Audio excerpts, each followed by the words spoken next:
You're listening to Real Food Mental Health. My name is Cody Cox. Have you noticed a growing trend toward the concept of homesteading? And yeah, I know some people are still thinking that's an antiquated idea. That was 200 years ago. But there is such a thing as modern homesteading. And I would say, especially in the last 5 years during the pandemic, more and more people were turned on to this idea that we need to start growing our own food. We need to start raising our own livestock. Essentially, we're going back to our roots, the way our ancestors lived.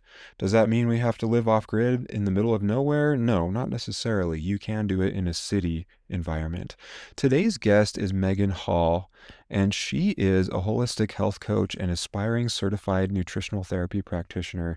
She helps clients create personalized meal plans and health strategies to reduce inflammation and achieve wellness goals. Megan also embraces the homesteading lifestyle, keeping bees and gardening, and works as an educator for the Utah State University Extension 4-H, directing a mentoring program for youth. Her mission is to empower people to take control of their well being and live more sustainably, showing that healing and growth are possible for anyone. This episode covers a myriad of topics, but as we get talking, you'll notice how they all blend together. And that's what I love about holistic health because everything truly is interconnected. In this episode, we talk about the history of food and agriculture and meals in America, which I find absolutely fascinating. But we also talk about permaculture, homesteading, self-reliance, getting started with homesteading, even if you live in a city. We talk about nutrition and how it boosts resilience, and finding peace in being outdoors and having a childlike curiosity. I hope you enjoy this episode.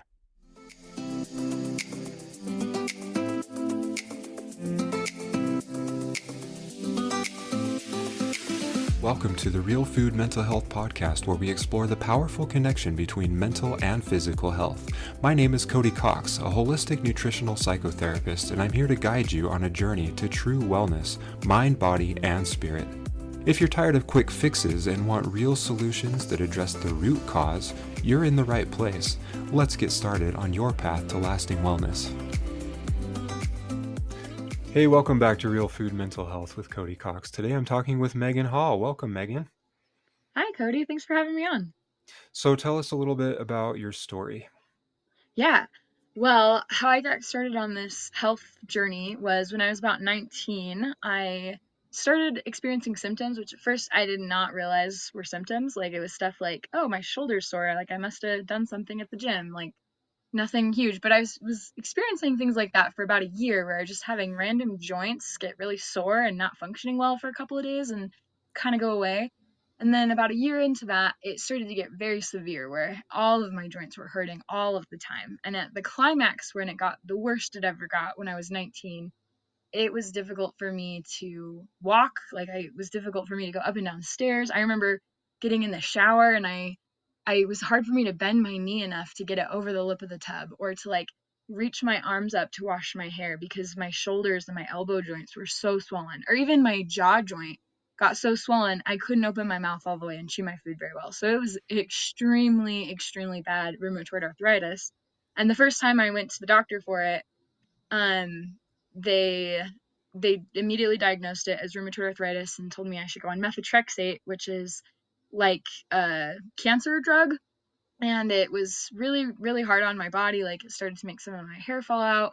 They basically were like, yeah, we need to test your blood every 3 months to make sure your liver and kidneys aren't shutting down from this drug. It was just a very hard drug to be on at such a young age. And being on it for a couple of years, I still was having symptoms. And so then they were like, well, this isn't enough. We also have to give you Humira in addition to this, which is like an injection in my leg every other week. So I was on both of these hard drugs, still having symptoms, still not feeling great. When I realized if I just changed lifestyle things, specifically the way I eat and stop eating so many inflammatory foods, I literally was symptom free and I was able to go off of all my medication. I've been off of all my medication for over 2 years now, I think, and completely manage my symptoms through lifestyle and diet now. So yeah. So did you go on any like specific therapeutic diets, or was it more just an elimination diet where you just cut out things that you felt like you were sensitive to?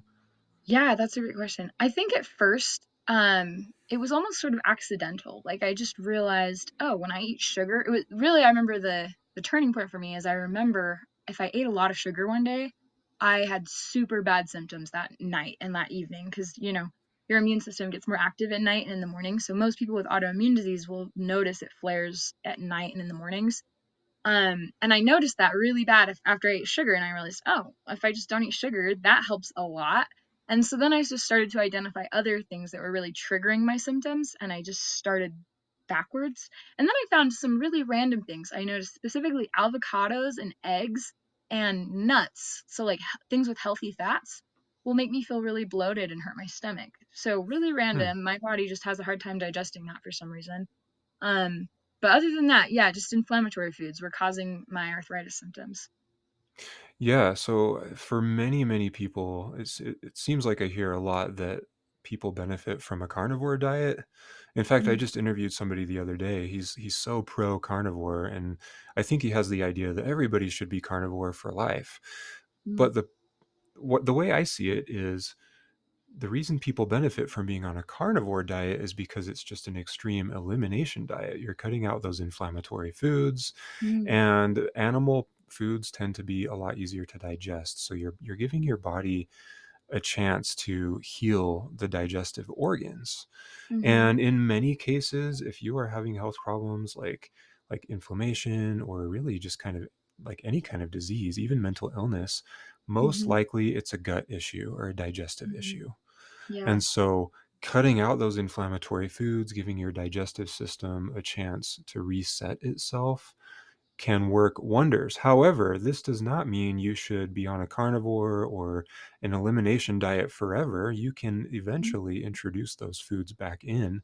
Have you introduced any of those other foods? Like, I mean, obviously I think we can all agree on the fact that sugar's bad for us, but Right. have you introduced any foods that you used to be sensitive to? Yeah, absolutely.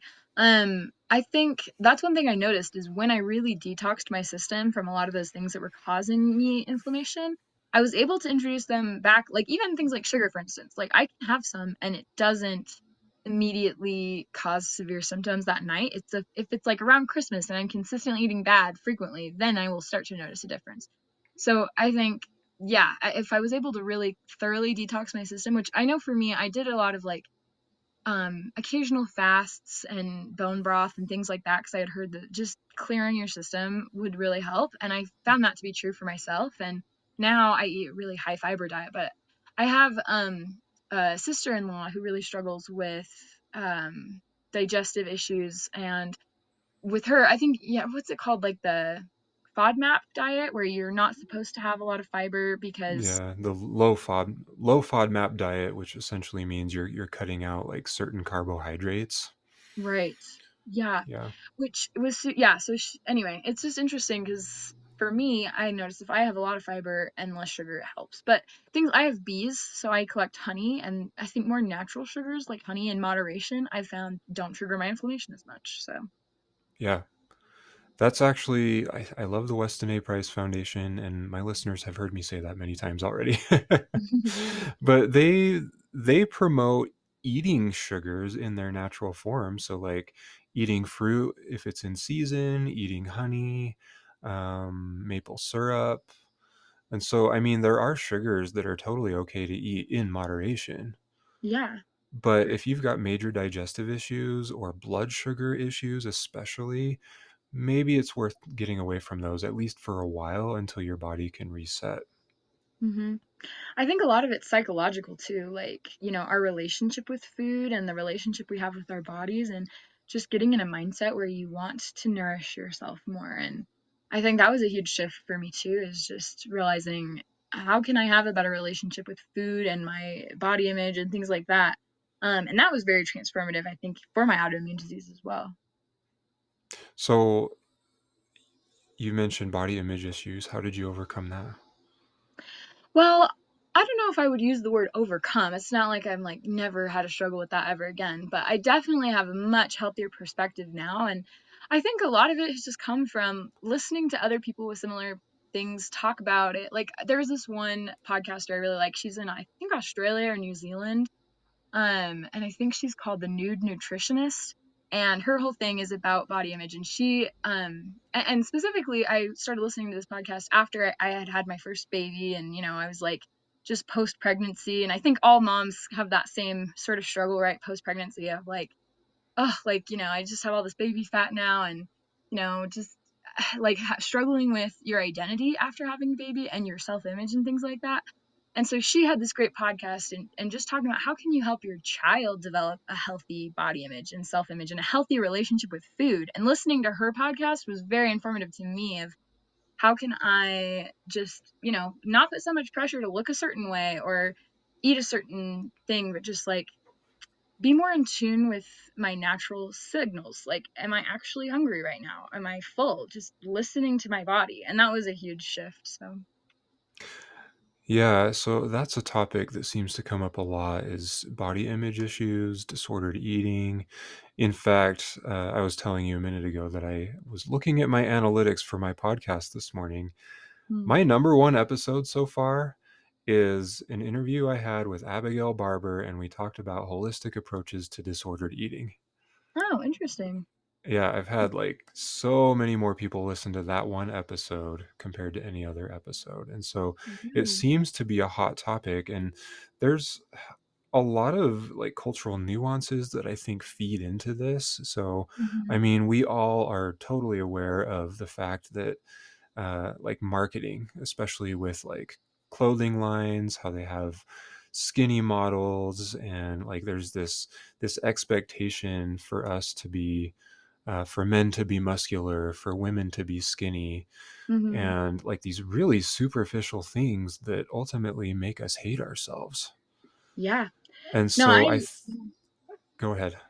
oh, sorry. I was just going to say, I completely agree. And just talking about that, I think also just the diet culture that we have, like in Western culture, I've noticed is very just self-deprecating. Like it's like, okay, I'm gonna go really, really hard on this one diet. And I think everybody in the nutrition space can relate to this, where you really try hard for this one diet and you really want to see the results, but our bodies aren't meant, like, we're meant to maintain homeostasis. We're not meant to have drastic changes quickly.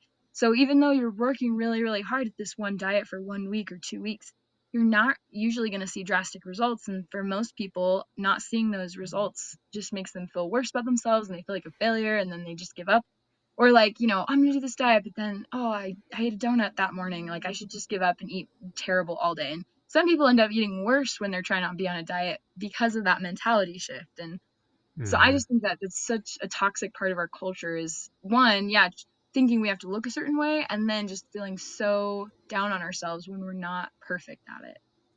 Yeah, so I'm actually leading, it's called the Restart Group, which is essentially like a small group nutrition program. And I'm doing that right now with a Hmm. group of half a dozen people.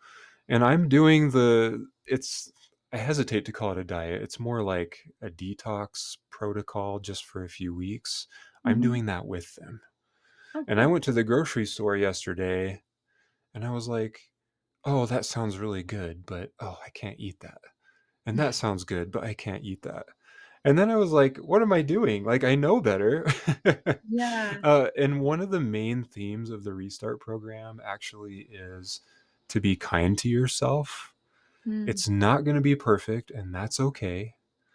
If you do something that's outside of the program that's not necessarily recommended, that's okay. Just jump back on it as soon as you can. It's Hmm. not the end of the world. And so we need to give ourselves grace. Yeah. 100%, I agree. Like, just being kind to yourself, and like something you touched on there is just listening to what your body is saying you want. Like, if you're really craving, like a chicken breast or something with fat in it, maybe that's saying your body needs that fat for your health. Like, all things in moderation. But if there's something that you're craving, or you're really hungry, like, or you're just full, like, I think that was a big shift for me, is learning how to listen to our cues. And that was something that she talked about in the podcast too, is like, as from kids, we tell our kids, you have to finish what's on your plate. You have to eat your green vegetables. There's so much pressure around food from such a young age. And I know, being a new mom, like with my toddler, like I just want her to eat and I want to make sure she's eating the right things. And so I tend to catch myself putting that pressure on her to, like, oh, like, make sure you're eating enough and make sure you're eating the right things. And I think it's better to actually teach our children to how to listen to your body, because that was something I think that was taught out of me. Like I just now know, okay, it's breakfast, lunch, and dinner. These are the times I need to eat, and I need to eat what's given to me. But it's actually way healthier. Just learn how to listen to your body and know what you need. And our bodies are way smarter than our schedules and our counting calories are. So, Hmm. And we don't have to eat what everybody else is eating too. I mean, yeah, if you're a child and your parent is making you a meal, then sure, you should be eating that. But when you're an adult and you have more autonomy over what you're eating, there mhm. are a lot of things that we could be eating that our bodies might actually want more than just what's culturally normal. And what I'm thinking of right now is I actually just told somebody this morning. It totally blew her mind. You can eat lunch and dinner foods for breakfast. And she was like, "I've never thought of that before," because she was telling me how much she hates like your normal breakfast foods. And Yeah, so she just skips breakfast. And I was like, "Don't skip breakfast, just eat something else. Eat something that you enjoy." And yeah. so we talked about eating meat and vegetables. Like you can totally have steak and broccoli for breakfast if you want to. Mhm. There's nothing wrong with that from a nutritional standpoint. Yeah, Culturally, people might think you're weird, but you're going to feel so much better if you eat something savory instead of the usual sweet American sweet. breakfasts. Oh, I know. It's so interesting, like being in the NTP program right now, learning just metabolically what happens when you start your day off with sugar and how it just creates like this response in your body and sets you up for failure almost, I think, when you start your day off with a bunch of sugar. It's so much better to, well, one, I think, listen to your body. Like some people I know get very hungry in the morning. If that's you, you should listen and you should eat something. Or if you're like, oh, actually, I just don't get hungry till like 11 or 12, like that's fine too. Like, but making sure you start your day off with something that is going to help you feel satiated and actually give you like the nutrients that your body needs to function properly, like protein and healthy fats and these things that are going to set you up for success for the rest of your day and your metabolism, which is so funny that it is just a cultural thing. Like it'd be so much Mm, better if lunch was the biggest meal of the day, not dinner. And it'd be so much better if we didn't eat sugar for breakfast, but just culturally this is how it's done. So yeah. yeah. So actually, lunch was the biggest meal of the day before the Industrial Revolution. What happened during the Industrial Revolution? People started getting jobs. Right. And that's when dinner became the bigger meal of the day, at least in America, right? Mhm. And so when we get jobs, especially if we're working full time, that's at the expense of our nutritional intake. Because Mhm. often I talk to so many people who either skip breakfast or they grab something quick, which is usually sugar or Mhm. coffee, neither of which are great for your adrenal glands or your digestive system. Or, I mean, Yeah. so many things happen when you're only getting that for breakfast. Mhm. Ideally, you should be eating a bigger meal for breakfast too. So your Yeah. metabolism is actually much more active in the morning Mhm. and much less active in the evening. And so if we could time things right, ideally, we would have a bigger meal for breakfast, a medium meal for lunch, and a smaller meal for dinner. And Yeah. that's why they used to call dinner supper. Or Mhm. in some cultures, they have dinner and then they have supper, where they have typically supper means like a soup. So it's a very, very light meal Yeah. later into the evening, like a couple hours after dinner and before bedtime, Mhm. because your metabolism is slower, but it could be beneficial to get those nutrients anyway. So they get something like soup that's easier to digest. It's a little bit lighter. Yeah. And plus I was thinking just like psychologically again, you know, I know for me, when I wake up in the morning, if I'm trying to be healthy that day, I feel the most motivated in the morning. Like usually that's when I'm like, "Hey, I'm going to go work out. I'm going to be super healthy today." But if you, for instance, are like, "I'm going to fast breakfast and then for lunch I'm just going to have a really small salad." By the time it's dinner, you're going to be starving. You don't feel satiated. You didn't get enough nutrients for to help your body function properly. And so then you're gonna really overeat. And so I think that's where we forget sometimes how much of our diet is psychological. And to set ourselves up for success, make sure you're eating foods that help you feel satiated. And it was so interesting. I've been learning about how it's not even just the nutrient components, but it's just how good the food looks and how it smells and how it makes you feel. And when you're able to eat something that makes you feel satiated in the morning, that is also like nutritious and healthy for you. you Mhm. will be set up for success so much more for the rest of your day because you don't feel as tempted to overeat later because you had a good start.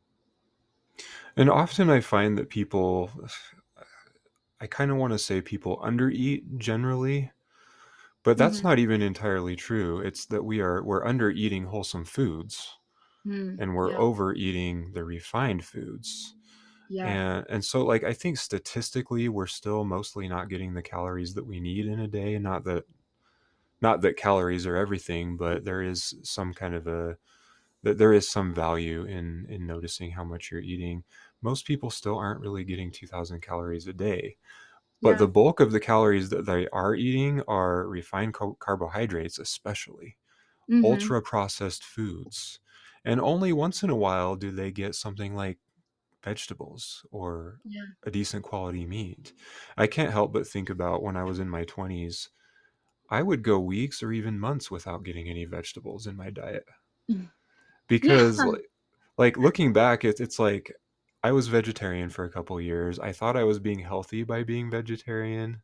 Mhm. But then what did I do because I was so poor as a college student? I went out and I bought all the cereals that I could get on sale and I would eat a lot of dairy and like the dairy was my protein, especially cheese. Oh, yeah. And that's mostly what I would eat. Granola bars, anything that was like vegan friendly or vegetarian, I would just go buy that stuff. Mhm. I was not doing it the right way at all. I know, it's crazy how much marketing plays a factor because, people who wanna be healthy, you have the best intentions, and then you go to the store and you say, "Okay, well, this is clearly being marketed for someone trying to be healthy," but you actually look at the ingredients, and it's not healthy, it's just marketed that way, and I think for me, the biggest thing Mhm. I've learned about how to know if something is healthy is not worrying about how to read the calorie labels necessarily, but looking at just the ingredients list. If it has less ingredients and it's real things, then you know it's pretty good. If it's got a bunch of words you don't know and don't recognize and it's a huge long list, then it's like, okay, maybe stay away from that. Yeah, and so generally I tell people if it has 5 or fewer ingredients, that's a pretty good option. But keep Mhm. in mind too, if there is an ingredients list, it's still a processed food. And Yeah. so we're better off if we can.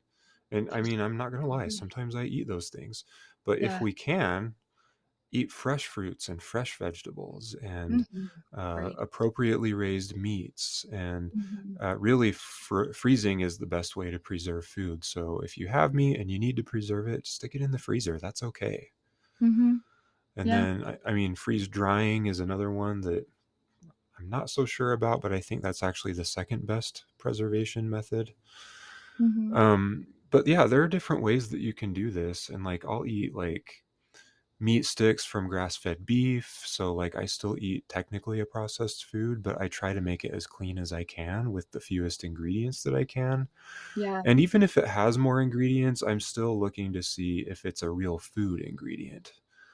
Yeah. So like if it's salt and pepper and uh, spices, hopefully it doesn't actually say spices, but it actually lists out which Lists. spices they are. Because Mhm. when it's vague like that and it just says spices or natural flavors, it could be so many things. Oh, I know. I hate when it says natural flavoring. I think there was a recent thing that came out saying that when people put natural flavoring on something, that could be a variety of things. So I'm very skeptical whenever I see natural flavoring because that could be a whole bunch of things. But one thing you said that I wanted to touch on was just the quality of the meats and things we're getting. I've learned so much about that recently. Like, just like for instance an egg, like if you just take a store bought egg versus one that was free range, and not just the free range like it says on the box, but one that came from a place where they were foraging for their own foods and eating vegetable scraps and mealworms and things they found in the grass, like those kind of chicken eggs, it's crazy how much more nutrient dense those are. And just learning, Mm. I mean, I'm really into homesteading, and so learning about just the microbiome that exists in our soil and how much that impacts the nutrient density in our foods. Like just in vegetables, for instance, like some that you would get at the store that are old and like not raised in a very nutrient dense environment versus ones that are at a farmer's market, there is a significant nutritional difference just based on the microbiome in the soil. And it's just fascinating to me, like exploring that and learning more about it. Have you heard of electroculture? Oh yeah, it's like where they have like wire and stuff, right? I don't know too much about it, but I had a friend who like gardened that way and I thought it was interesting. Did it work for them? I don't know. I just saw it on a Okay. Facebook story and I thought that looks interesting, but I don't know Yeah. too much past that. So I actually tried it last summer, Really? How and did it go? I don't think I got the right kind of copper wire. Like I just got like craft wire, and so Mhm. I think if I got some copper wire that was actually made for electrical applications, it Mm, probably would work.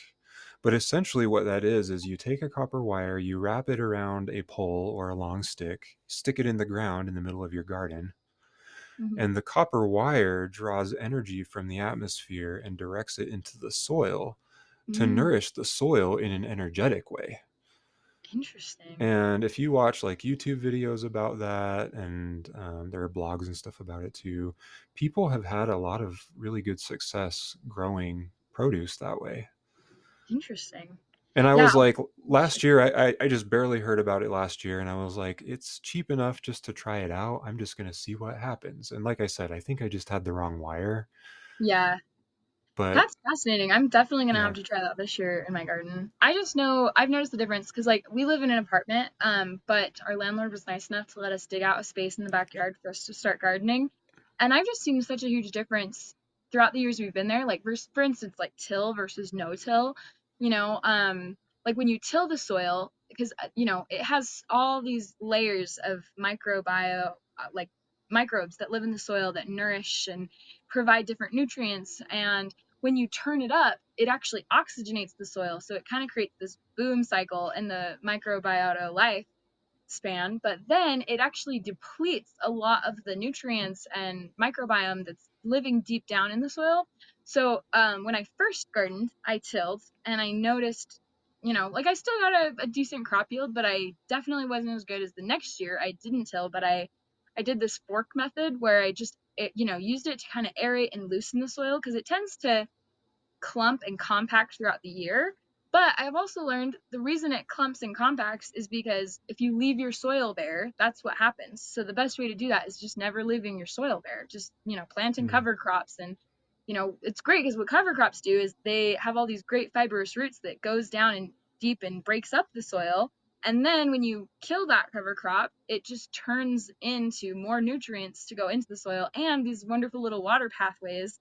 So it's just such a better system. And it's interesting to me how farmers and stuff are just relearning some of these ancient techniques that are so much better for getting better crop yields and more nutrient dense crops. So, yeah. Maybe it's just because I'm heavily involved in holistic health circles, Yeah. but it's funny how in nutrition we're kind of coming back to our roots. Like Yeah. um not just in terms of growing food, but in terms of like what do we eat? Like Right. what's actually a healthy diet? And people are going back to eating the whole foods that our ancestors ate. And Yeah. generally what that means is at least 300 years ago. Mhm. I think some people still get a little bit confused when I say you should eat an ancestral diet, and they think, "Oh, so like the way my grandparents are eating, or the way they ate when they grew up." And I have to Yeah. say, "No, sorry, that's too recent. They still ate Yeah. processed foods." And so you want to go back farther in time, before there was white sugar, before there was white flour. And so that would be like 1700s or earlier. If you're new to this podcast, you might not know I am a licensed psychotherapist as well as a certified nutritionist. If you are in the state of Utah, I'm happy to see you for psychotherapy, even if it has to be online. If you are not in Utah, though, I may be able to see you for nutrition.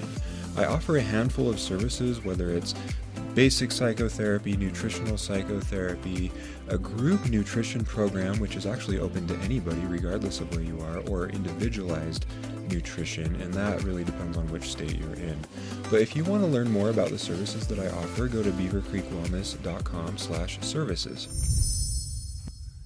I know it's so interesting because I'm really into history. That was actually my major in college was I wanted to be a high school history teacher, and it was so fascinating learning about during World War II, especially, and World War One, their concern was with, just all this limited amounts of food, of just how can we pack as many calories and make things as calorie dense. So they weren't as concerned about nutrient density, but just calorie dense so that people wouldn't starve.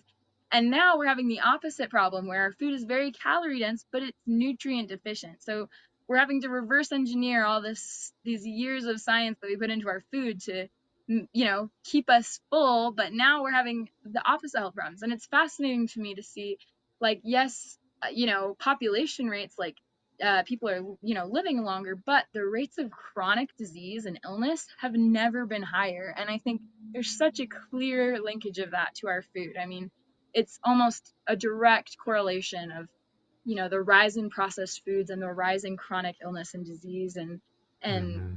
things like that. It's just crazy to me how I feel like that's still such an outsider opinion, when it just seems like such a great place to start is with our diet, rather than coming up with a bunch of new medicines. But And I think subconsciously we all kind of know that it has to do with technology too.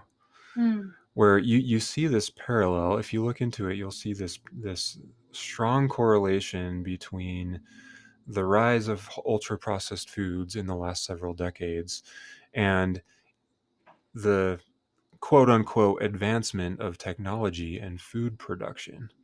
mm, Really, when we advance technology and food production, all we're doing is cutting corners, and we're making that food a higher yield but a lower quality at the same time. So we're producing things faster and faster, but by doing it so fast, it's actually cutting out a lot of the nutritional value that we should be getting if we just were to slow down and do it a more natural way.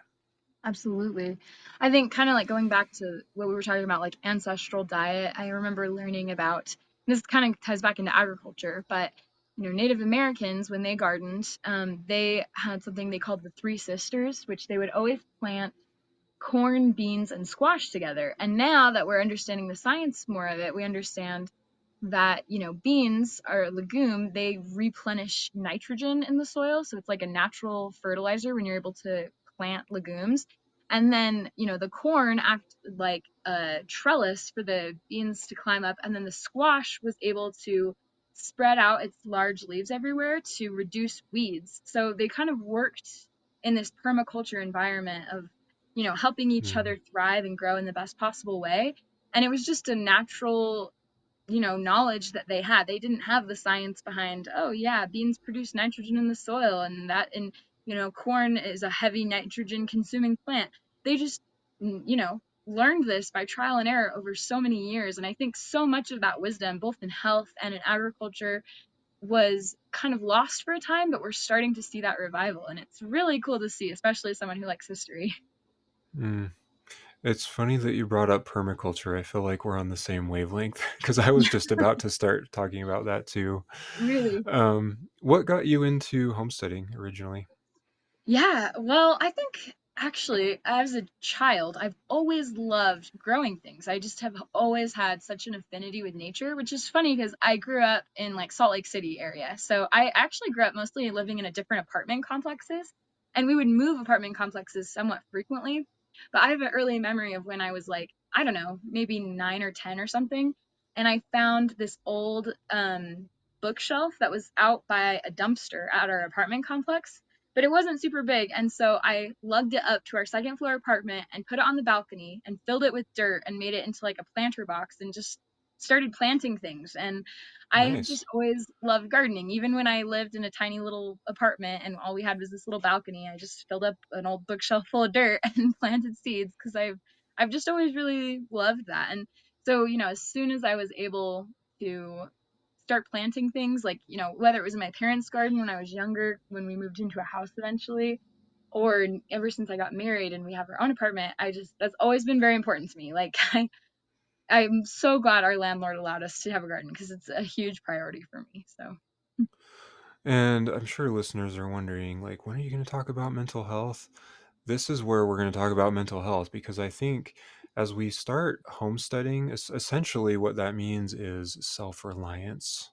mm, And there's just something to be said about developing self reliance and getting that sense of accomplishment, that sense of confidence that can Yes. really boost your mental health. And yeah, you'll still have anxiety, you'll still have depression, you'll still have stress to some level, but having that sense of self-reliance can go a long way. You're producing your own food. And before we started the recording, Megan, we were talking about how it doesn't seem so nice to be dependent on grocery stores, especially right now as we see this really high price of eggs. So where we are in Logan, Utah, eggs are like $8 a dozen for the cheap eggs. Yeah, I I know. mean, this is ridiculous. These aren't even nutrient dense eggs, and Hmm. yet they're $8 a dozen. And so if you can instead get a few chickens of your own and feed them good feed, hopefully, you're going to save so much money. But then there's the animal assisted therapy part of it too. Oh yeah. Like, I mean, just having livestock can be really good for your mental health. Being outside can be good for your mental health. Oh Digging yeah. in the soil. There are just so many things. Agreed. Yeah, I feel the exact same way. I know for myself, I'm definitely somebody who struggles with seasonal affectiveness disorder, or SAD as they say. Like every winter, it's like I just have to hibernate, and it's dark and it's cold, and I'm just sad. Like I just really struggle every winter because I thrive being outside and getting that vitamin D, and in the winter when I just don't have as many opportunities, I notice every year I struggle with that. And I was just having this conversation with my husband the other day of like, you know, I don't know what the percentage is, but I'm going to spend a good chunk of the rest of my life in winters. And I don't want that, for the rest of my life, every winter, to be like a depressing, sad thing. Like, I need to find ways for me to connect and feel, feel that same connection I feel in the summer with the sun and the earth and just those things that just bring me so much joy. And another Mm, thing that came to my mind while you were talking was what I do professionally is I work with youth. Specifically, I work with at-risk, underserved youth populations, and I develop curriculum like leadership curriculum. And a big thing we focus on is resilience. How can we help these at-risk youth be more resilient? And Utah is one of the worst states that as far as like mental health. Like there's the number one cause of teens' death in Utah is suicide.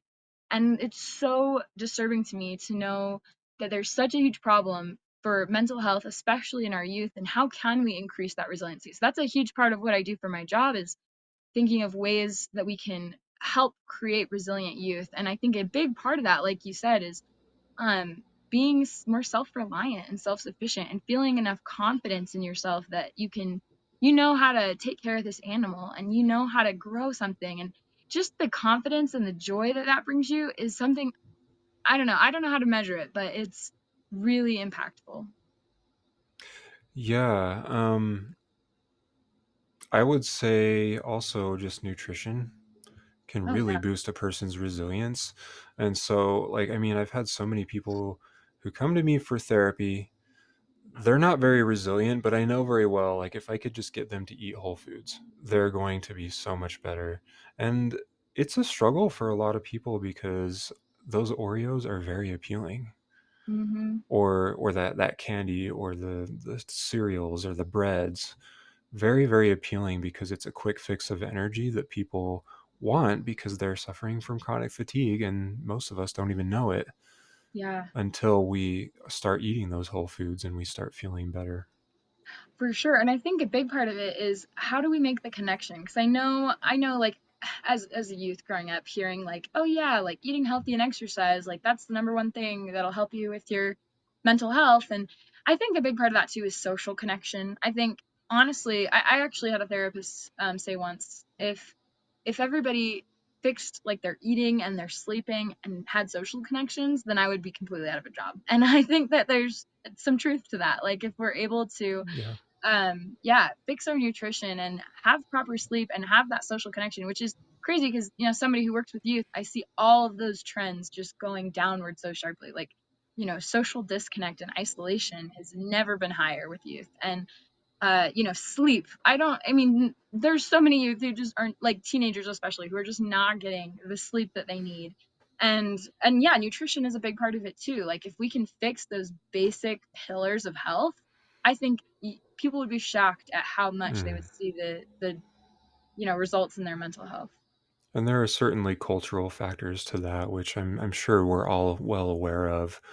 We stare at screens too much, we stay inside too much. You kind of mentioned the seasonal affective disorder Yeah. thing. And I was actually thinking when you said that this is the time of year. So we're recording in March right now. I think this episode will probably go out in a couple months, but recording in March, and this is the time of year that I, as a therapist, end up with a slower, emptier schedule. Mhm. Because I mean, right now it's like rainy and cold, and oh, I get it's actually snowing. But usually, this is when the weather starts to get nicer and Mhm. people start getting better. Why are they getting better? Because they're simply going outside. Yeah. Even if they're not eating better, just going outside can boost their mood and make them not feel like they need therapy. Yeah. Yeah, actually, I completely resonate with that. Like just the other day, I planted all these bulbs last fall, and just recently I saw them all starting to poke out of the soil, and I cannot tell you how much joy that filled me with. It was insane. Like it was like just such a dopamine dump, like way better than any, I don't know, scrolling on your phone could ever give you. Like it was amazing. I got to see my little flower like start to poke out of the soil. It just made me so happy. And yeah, just feeling that sunshine and going on walks outside. I felt kind of like giddy and giggly just being outside. It's crazy how much better I feel in the spring. And there's definitely a lot of value to just paying attention to the present moment, noticing the little things. So, like, just noticing those flowers popping up out of the ground, or maybe you're starting to see some tomatoes on the vine, or even just going for a walk. If you don't have a garden, go for a walk and notice flowers in other people's yards, or Hmm. notice the birds flying over your head. And just noticing those little things in the present moment can be so therapeutic. Oh, agreed. I'm just thinking of my little 2-year-old, like, I always go on walks with her every day, and she just gets so excited. Like when she sees a bird, she goes, wow, and like just is like amazed. And it's so cool being able to see the world through her little lens of seeing things kind of for the first time. And she gets so like if she sees a squirrel, she's just over the moon excited. Or ducks, like just nothing could be more exciting. And she just gets so happy and like runs after them and is amazed. And I think we all have a little bit of that in us. And I think sometimes Hmm. our culture and the world kind of comes out of us a little bit. But I don't know, just seeing her experience those things has kind of reawakened that in me a bit more, I think, as well. Children are really the best examples to paying attention to the present moment. And Mhm. we've had episodes on mindfulness before, but it's funny that I don't think I ever said that. Children are the most mindful people until they become traumatized or malnourished, Yeah. or they go to school and they're simply socialized out of it. Yeah. Yeah, I think that's so true. I know, like, I've seen statistics where if you ask a room full of kindergartens, like, who here is an artist? Everyone will raise their hand. Or, who here is good at, X, Y, or Z? Everyone is so enthusiastic. And then even just by second or third grade, you start asking that question and you'll get less and less people feeling confident to say, yeah, I'm an artist. Just Yep. because it's just culturally is kind of taken out of us that wonder and excitement and confidence in ourselves. And It's our school interesting. system is actually designed to be more like an employee boot camp. Yeah. Like, I mean, we wouldn't have public schools right now if it wasn't for the need to have these children grow up someday and become employees and Yes. contribute to society. Oh, And yeah. so that's I think that's part of why they're socialized out of that creative, mindful mindset because they're as they get older, they start thinking, what career do I want to have? Mm, This is something I have to choose. This is something I have to do when I'm out of high school. right. I know, especially as an educator, going through this whole system, learning how to be a teacher and going into the middle schools, doing my student teaching experience. And yeah, it's true. It's crazy how little growth there has been in our current school system since the Industrial Revolution. Like, it's insane to me, actually, how much I mean, even like the bells, you think about that's how it was in the Industrial Revolution. It's like, oh, bell time to like condition you to know to do things. Same way in the schools, and like recess like is very limited when you're a kid, and as a child you need to move and exercise and play. That is literally how we are meant to learn. It's so fascinating. Especially outside. Oh, especially outside. Yeah. There's this TED Talk I really love, and it's a researcher who's talking about play and how much we learn through that, and talking to different cultures around the world, and how do you teach your children? How do your children learn who don't have the traditional Western school systems?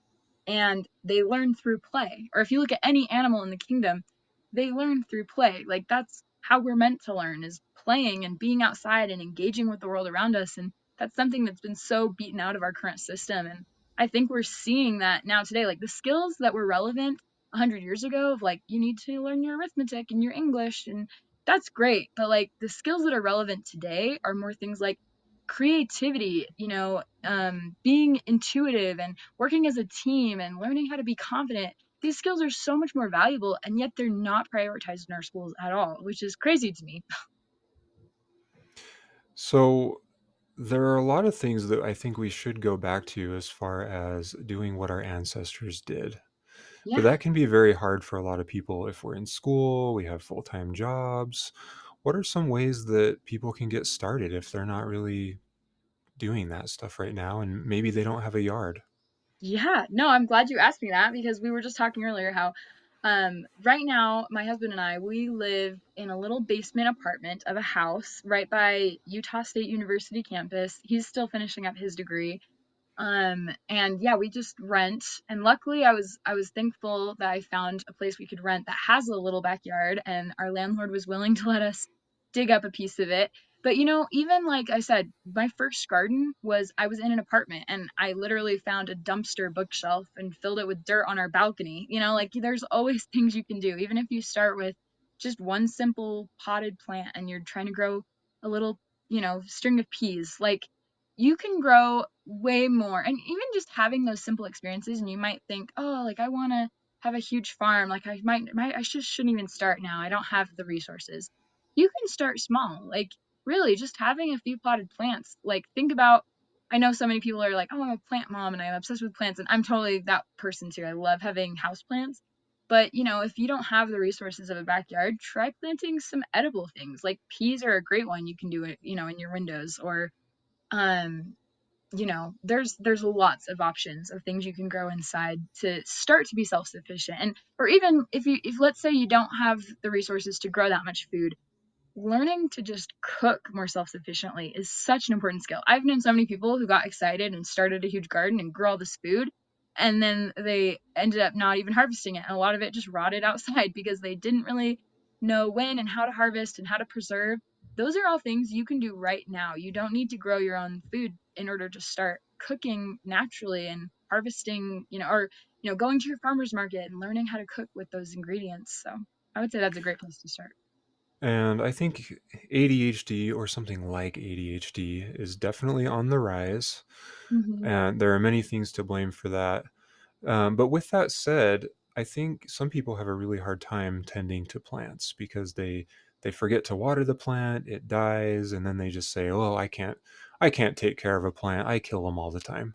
Mm. But even to those people, I would say there are probably some things you can do now that would be more along the lines of self-reliance, where maybe you're just going to the local farmers market and you're supporting other gardeners Mhm. or local farmers.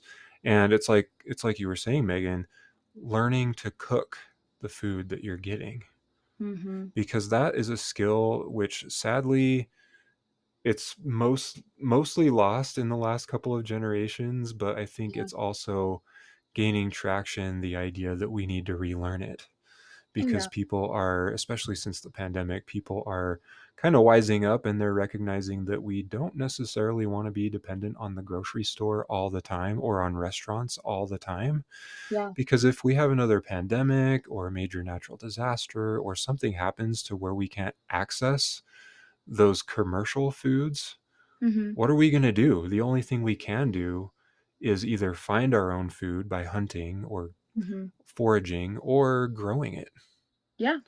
Well, and like you said before too, like the impact it has for your mental health and emotional, I mean, that's a huge thing for me. I just feel so much better when I'm able to grow things and feel self-sufficient. I think one of my big things is I think I have more fear of being out of control of a situation. Like if I feel helpless to my circumstances, that is one of the things that causes me the most fear and anxiety. But when I feel like I have power and I have control of a circumstance, whether that be the food I'm growing and the food I'm eating, or, taking care of an animal or whatever it might be, having situations in your life where you give yourself that power and control, for me, has been a huge thing that reduces like fear and anxiety. And I would Mhm. say too about your point about starting starting now, starting small. One thing I know is a great starting point is, so like, every summer there's a huge rush of tomatoes. Just, there's so many tomatoes, people can't even, they have to like give them away. There's just so many tomatoes. If you go to a farmer's market in those couple weeks where there's just that huge rush of tomatoes, and you buy like, the pallets of like, these are the imperfect ones that don't look quite right or grew weird or some bugs nibbled on it or whatever, you can buy those for so cheap and learn how to can. Like, it's really, you don't need that much experience, you don't need that many special tools. And, when that's one thing I noticed for myself was a huge learning curve when I started gardening a lot, was especially that first year, I grew so much stuff and I didn't really know how to preserve it all and how to eat it all because it came on so fast. So you can start those skills now, like how do you make tomato sauce, and make a couple cans or jars for yourself. And then the cool part is when you eat with that, you love it so much more because you're like, wow, I grew this. Or even if you just bought it as a tomato, you're like, I spent hours making this sauce and it's such a labor of love, and it makes you just so much more connected with your food and having that healthier relationship with your food. Yes, very well said. So we are coming up on the end of our episode. Oh If wow. there was one thing, like one major point that we've discussed in this recording, what would you say that is that people really need to pay attention to?